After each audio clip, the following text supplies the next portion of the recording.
Hey guys, ancient temples in India have moving parts. You may not believe me. Watch this. Yes, this is a column made of stone in a temple in India.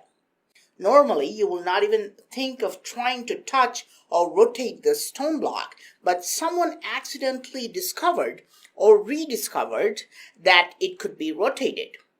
What could possibly be the reason to have something like this installed in a temple? To set up something like this, there has to be a rotating mechanism, and it's not easy to set this up in stone because you cannot open it afterwards and put lubricant inside. To have a rotating mechanism made of stone, you need to have advanced knowledge in engineering. No, this is not the only temple with moving parts.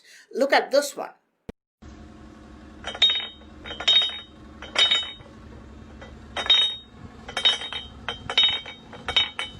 Here's a column which has small holes through which you can insert your finger. Inside, there is a ball, a stone ball, and you can move it up and down. Of course, you cannot pull the ball out through these tiny holes. You can only move it inside the hollow column. How was the ball put inside in the first place? If you claim this is carved, how did they manage to scoop out the rock which was inside through these small holes? There's another ancient temple in a place called Uttarakosamangai. This is at least 1,200 years old. There is a ball inside a lion's mouth. You can roll the ball, you can rotate it, but you cannot pull it out of the lion's mouth.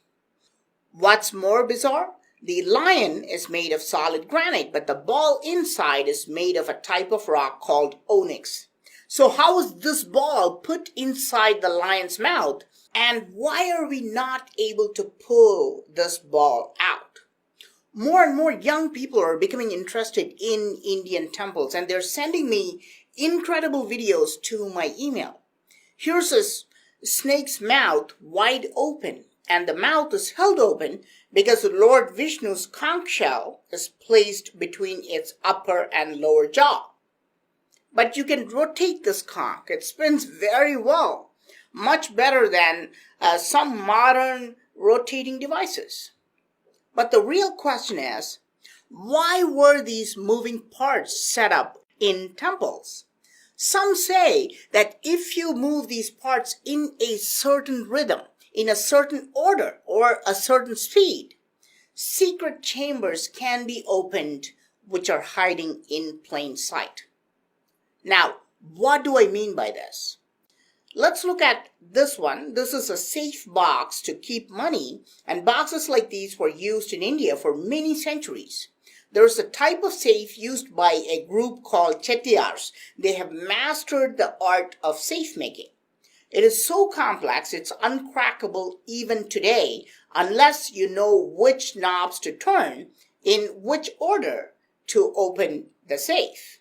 In fact, when a normal person looks at this for the first time, he will not even realize that this is a safe that can be opened. He will just think this is a decorative piece made of solid metal.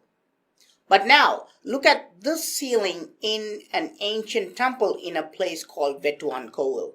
This is made of stone, and of course it has these fabulous and complex patterns of the 9 influencers called Navagraha and 12 zodiac signs and other features of astrology. But look at this area in the center. This is a doorknob, which means you can open this. This is also a very ancient temple, and because of time, you can now see the gaps between the door and the rest of the chamber. And look at these protruding circular knobs. I believe that if you rotate them in a particular pattern, just like the metal safe you saw, you can open the secret chamber in the ceiling of this temple.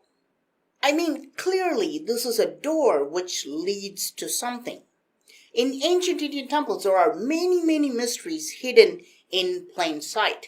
We have not even started to understand them.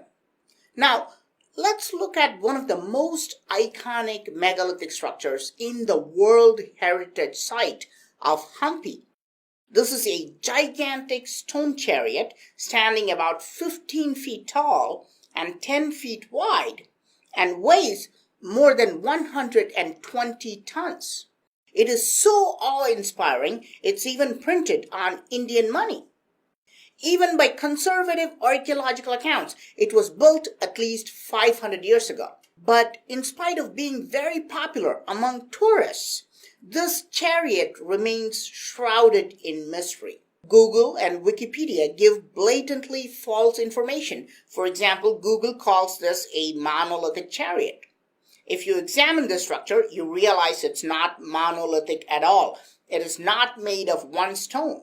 Look at how each wheel is made of a separate stone block and they're set up on the axles like a real working chariot. The chariot appears to be not built as a decorative or religious structure. Rather, it is built like a real vehicle made of several parts which are assembled together. I know this is a weird question to ask, but is it possible that this chariot has moving parts? When I examined the wheels and axles, I found exactly what I was looking for. You see these marks? These are caused by friction. When something moves, two pieces rub against each other. These marks are created because of wear and tear.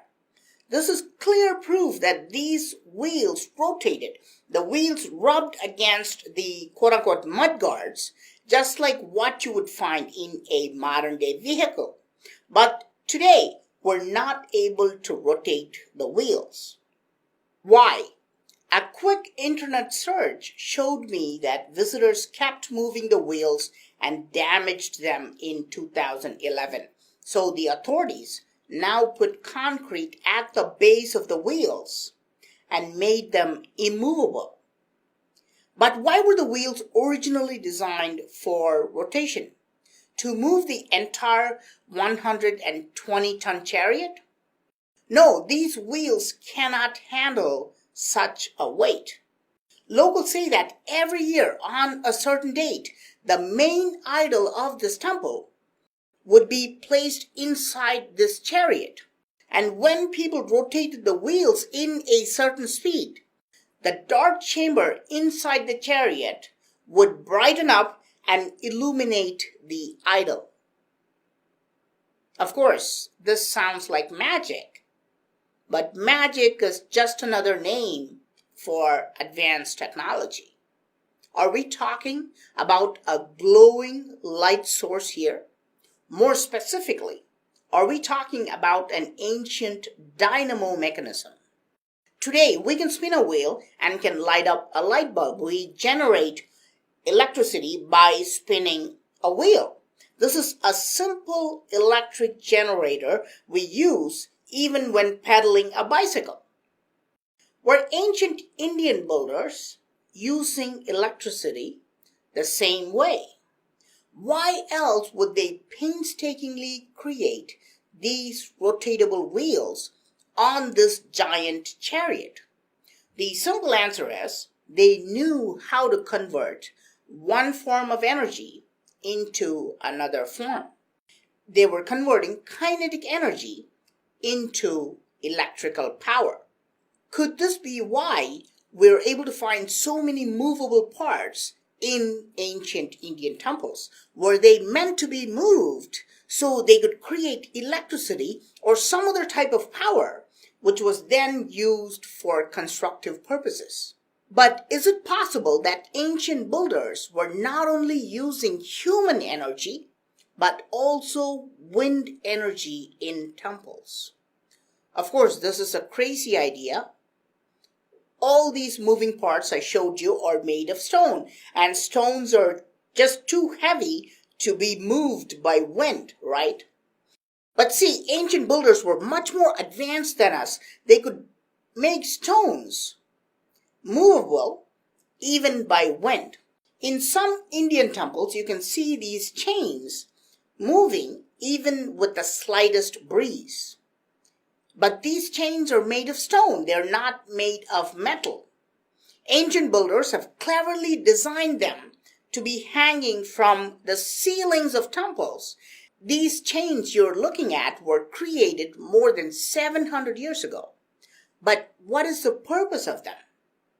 As usual, experts think these are merely for decorative purposes.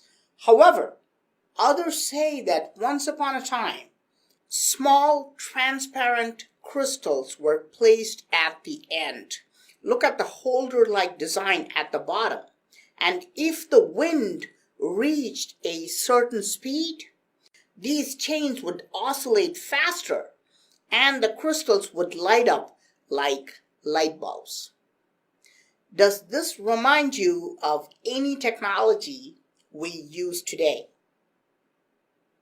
So what do you think? Why were these moving parts installed in ancient Indian temples? Were they meaningless creations just for decoration?